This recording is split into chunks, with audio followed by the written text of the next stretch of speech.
Hello Infiniteers, and welcome back to my Halloween Takeover toy box.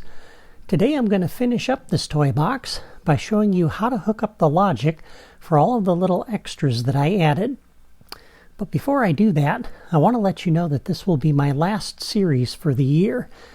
With the holidays coming up, I don't have time to start anything new until next year.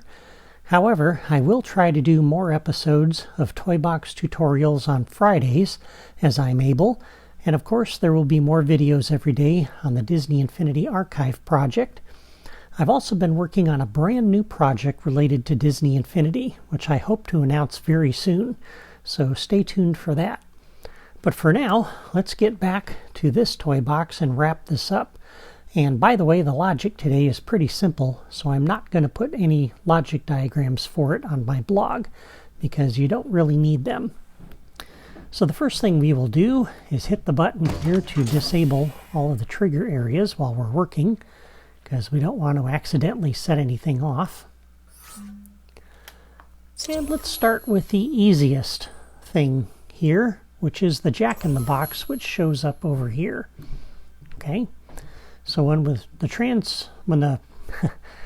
the toy box transforms, this replayer is played back, and it puts a Jack-in-the-Box out here, and we want it to do something to the player. So I have added a trigger area across the bridge right here. Okay, and this trigger area basically does one thing. So new logic connection when entered by player any, we're going to come over to the action enforcer,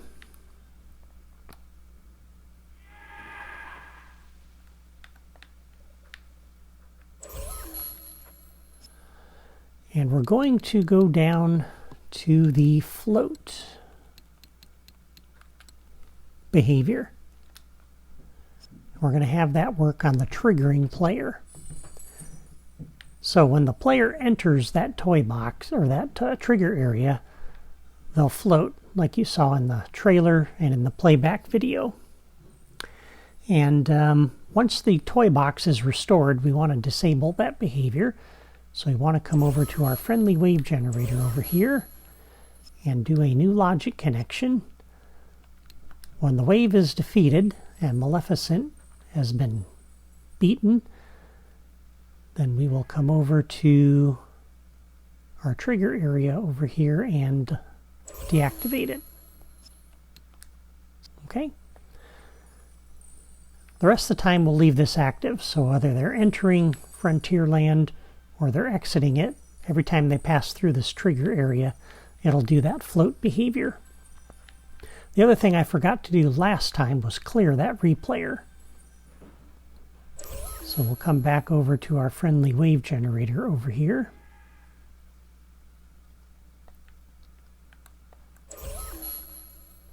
And do a new logic connection when the wave is defeated. Again, that's the friendly wave generator for Maleficent.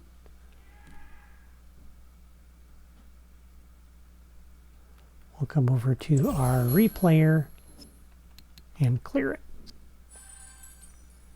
And that'll put the toy box back in the state it is right now. So that's a pretty easy little thing, and it's kind of fun. It makes the Jack-in-the-Box kind of have a purpose, because otherwise you walk up to it and it pops out and doesn't really do anything. So this kind of makes it a little more fun. All right, the next one we'll look at is the lion's head that comes up, the Cave of Wonders there. So I have added a trigger area around the entrance to the bridge, and I've added a button here to test it with. And the other thing we need is a path, and I did not put this down ahead of time because I wanted you to see where it goes. So we're going to place this right here, but we're going to go all the way down to the bottom edge of the terrain down here. We're going to drop our point there. And then we're going to come all the way up right there and add the point.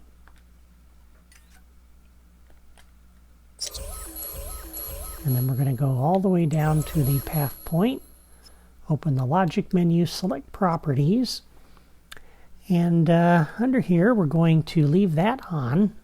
We're going to set the speed to the maximum of 300 because we want this thing to pop up pretty quickly.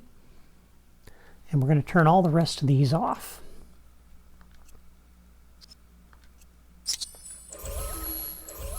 And then we will attach the Cave of Wonders out of the, this is out of the set pieces drawer. Like I just showed you there. We'll do a new path connection on that. And we will connect it to the path down here. And that puts it under the terrain. And then we'll select it, go into the properties, toy box path. And for the path properties under here, we're going to leave, let's see, we're going to set the speed to 200. We're going to come all the way down to the bottom and change the movement style to one way and stop.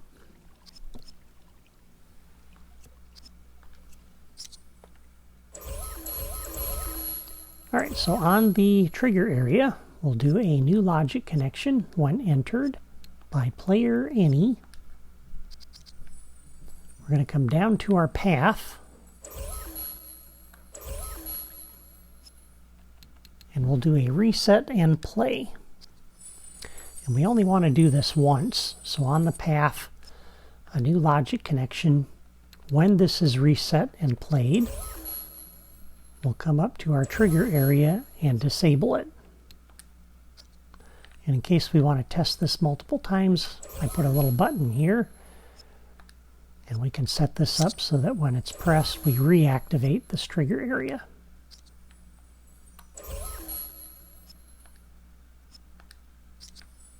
And we can do a reset and stop on the path to put it back.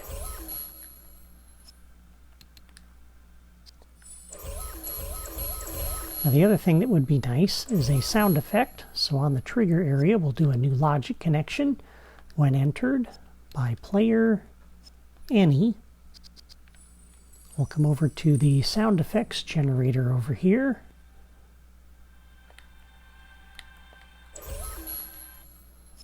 Go down to the animal category. And I'm looking for the lion roar. Okay. So that'll give us a nice roar as the lion head comes popping up and surprising the player. Okay, and then the other thing we want to do is at the end of the game, we want to reset that. So once again, we'll come over to our friendly wave generator over here for Maleficent. Do a new logic connection when the wave is defeated.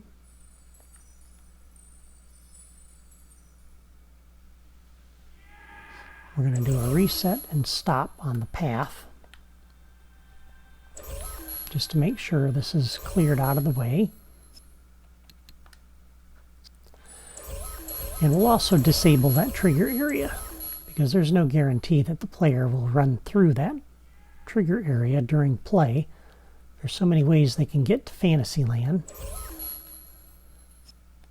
So a new logic connection when the wave is defeated. We'll come over and disable that trigger area. Because once Maleficent is beaten, then that lion head should not pop up anymore.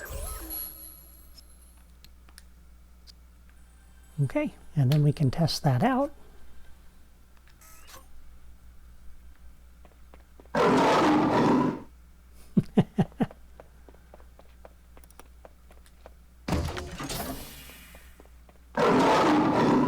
Now you'll notice that comes up pretty quick. But not quicker than the sound effect plays. So maybe a better idea, we come down to the path and we do, let's see, we cancel out of that. Got the path selected. I'm going to press X on my Wii U, looking at the menu in the lower right. We're going to add a path point. And we'll put this right here.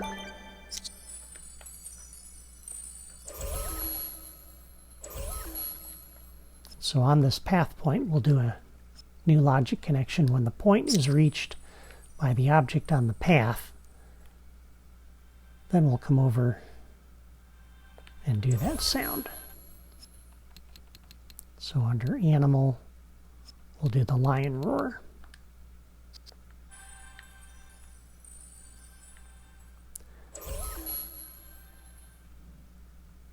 And we can leave it in here, but we could also take this out and delete that link.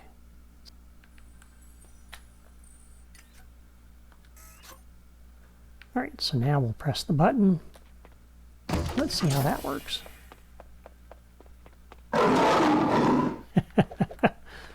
So that was a little bit more of a surprise. And I think having the sound effect coincide with that coming up is a little bit better. So I like that.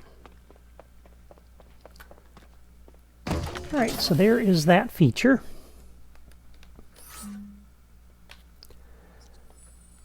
Over in Tomorrowland, let's see, did we hook this up to the sound effect generator? We did not. Let's go ahead and do that. This is just a simple little extra, but when the dynamic trigger over here is entered by player any, and we turn on the cauldron and do all those things, since that's kind of a graveyard, I thought it'd be nice to have a little audio effect play there. So under the vocal category, we're going to do the ghost boo.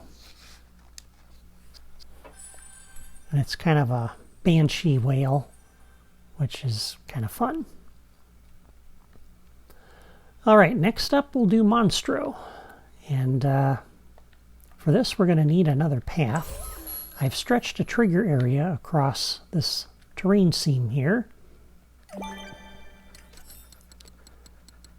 And for the path on this, what we're going to do is have this Monstro set piece come up out of the ground here over top of the player as they come through that trigger area. So we're going to put the path right here centered on this bridge, on this end of the bridge. We're going to go down and look across at the water over there. I'm at the level of that terrain. We're going to go down one more nudge just to make sure Monstro is below the edge of the terrain. I'm going to drop my path point there. And it didn't put me in path mode, so let me delete that and try it again. Make sure I'm at the right level here. Okay, so then we're going to come up to ground level to the terrain seam here, which is in the middle of the bridge. To this terrain seam. Once again, come down to the level of the river over there and go down one more nudge. And then we're going to come back to the terrain seam here in the middle. Come down to the bottom edge, right there, and go down 2 nudges. And then exit. So there's our circular path. We'll come over to the properties and we'll leave active on. We're going to set the speed to 300. Looped is on, auto start objects off. We'll come over to our Monstro head, do a new path connection. Connect that to the path. And then select Monstro, go into the properties, toy box path. For the speed on this, we're going to set that to 200. We want to orient along the path, and everything else in here should stay the same. All right, that puts Monstro in that position right there, which is exactly where we want him.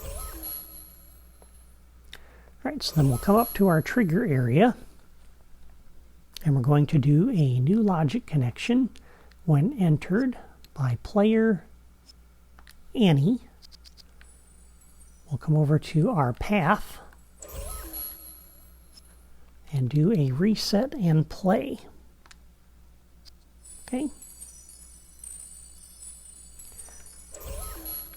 And then on the trigger area, we want to play a sound effect when that happens too. So we'll do a new logic connection when entered by player Annie. Come over to our sound effect generator.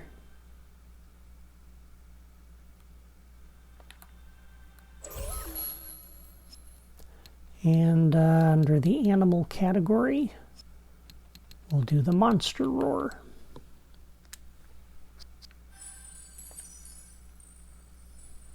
Again, the idea is to startle the player and surprise them. Okay, now when Monstro starts, he's going to come up over top of that, out of the ground, and then dive back into the ground. So when he reaches this point, we want to reset it. So on this path point, we'll do a new logic connection. When the point is reached by the object on the path, we'll come back over to the path itself and do a reset and stop. Okay? All right, so then we can test that out.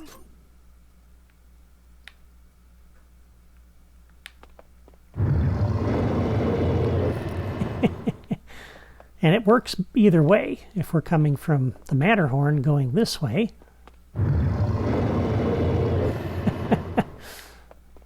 either way, it's kind of freaky. So I like that. It's one of those things that if the player doesn't know that's coming, they'll be like, what is that? So yeah, when you got the Halloween theme set in here and the Sky Dome spooky Halloween Town music is playing, that's perfect. Alright, the last little thing I wanted to do was something at the castle. If you remember from the playthrough video, we had a couple of ghosts wandering around. So I have added a locator here and another one over here. And I dropped down 2 friendly wave generators. This one is connected to the near locator. That one's connected to the far one. And to save a little time, I configured the wave. The first one uses a skeleton hitchhiking ghost. And while we're right here, we'll set the generation delay to 0.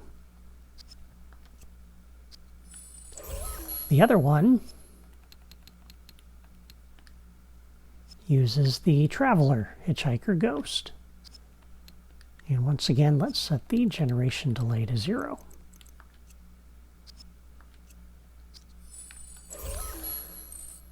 And then each of these dynamic triggers we're going to connect up with a new actor connection. So this one will connect to that one as an actor. And we'll set the properties on here to be the connected actor. And the trigger distance will be 4. We'll do the same thing with this one. And dynamic triggers only work on one object, so that's why we have to have a separate dynamic trigger for each friendly wave generator. And that's why we have 2 friendly wave generators.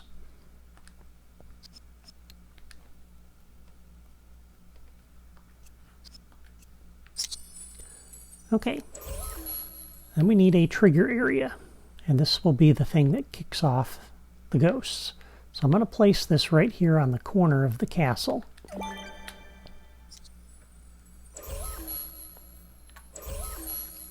And then we're going to pick this up, and we're going to go all the way to the other end over here, and then we're going to go up.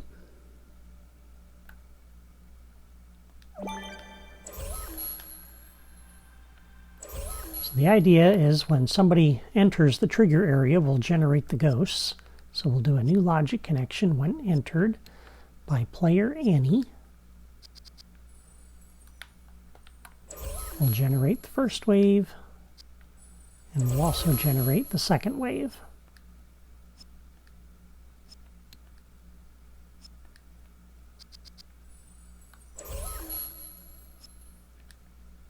And you'll notice this is sitting on the top of this. So if the player comes across the bridge and runs underneath, that's not going to generate the ghosts. It's only when they come up here by flying up there or using the ladders. All right, and then when the player approaches one of the ghosts, they're going to pull their little prank. So on the dynamic trigger, we'll do a new logic connection. When entered by player any, we'll come over to our action enforcer. Whoops. That's right here. And, oops, let me find my diagram here. Yeah, so we're going to look down for the ghost option.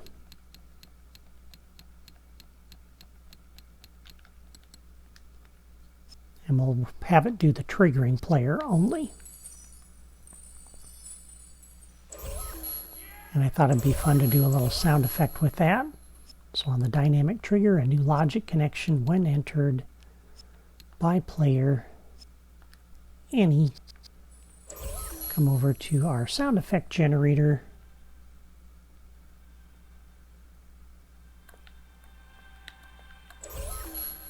And under the vocal category, look for the cackle.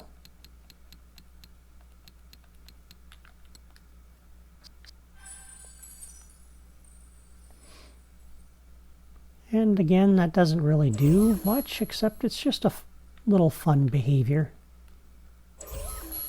And we'll do the same thing for this one. So when entered by player any, we'll have that one do the same thing. If you want, you could have each ghost do something different. There'd be nothing wrong with that. But I'm going to have them do the same. But you could have them do hologram or ice or anything you want. Pie in the face. Shaving cream.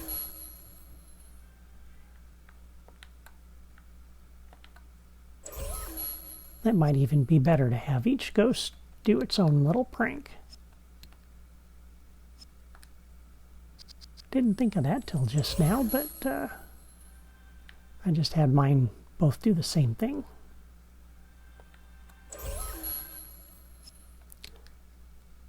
And we'll have them do the same cackle.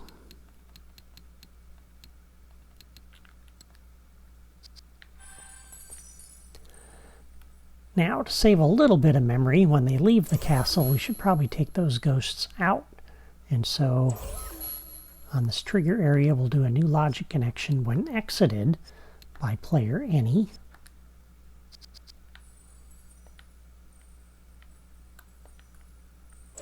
We'll defeat the waves.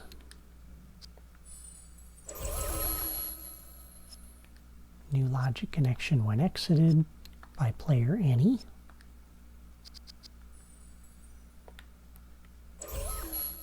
Defeat that wave. And once the toy box is restored, we want to disable that trigger area so those ghosts don't show up anymore. So under our friendly wave generator, new logic connection, when the wave is defeated and Maleficent is gone, come over to our trigger area and deactivate it. And I'm noticing my trigger area is not all the way out to the edge there.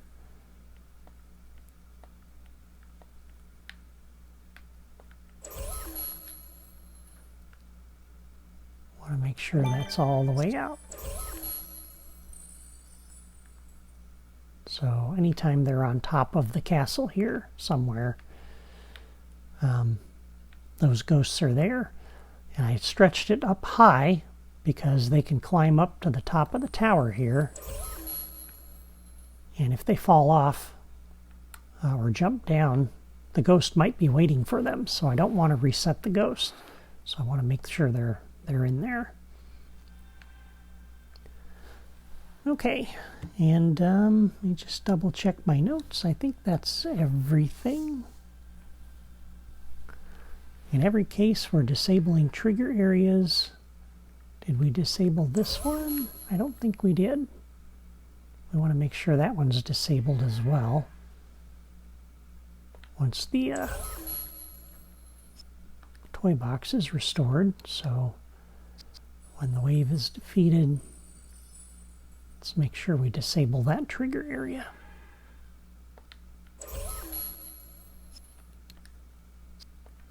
There we go. Okay.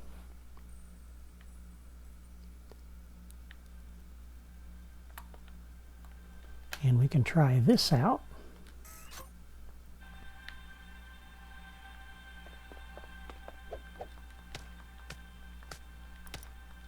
So as soon as we enter the trigger area,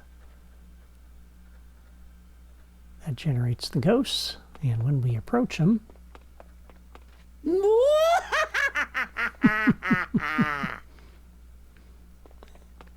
and fortunately that doesn't last long, but it's kind of fun.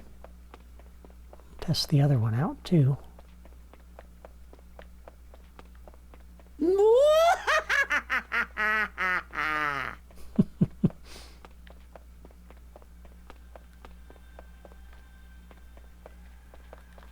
And leaving the trigger area took them out. Okay, so at this point, you can now move all of the Creativitoys below the terrain to get them out of the way. The only things you should leave up here are, of course, the locators, the collection pen, and the trigger areas. Everything else can be moved out of the way. This button could be deleted if you want, or you can move this down below the terrain. Of course, move all of these below the terrain. And then I would come over here and save your toy box, and you are good to go. And with that, my Halloween toy box is done. You should have plenty of time to build this before Halloween, and if you're doing that, or you plan to do that, leave me a comment and let me know. I'd love to hear from you. Thank you for watching. If you enjoyed this series, please hit the like button and subscribe for more content like this. That's all for me today. Take care.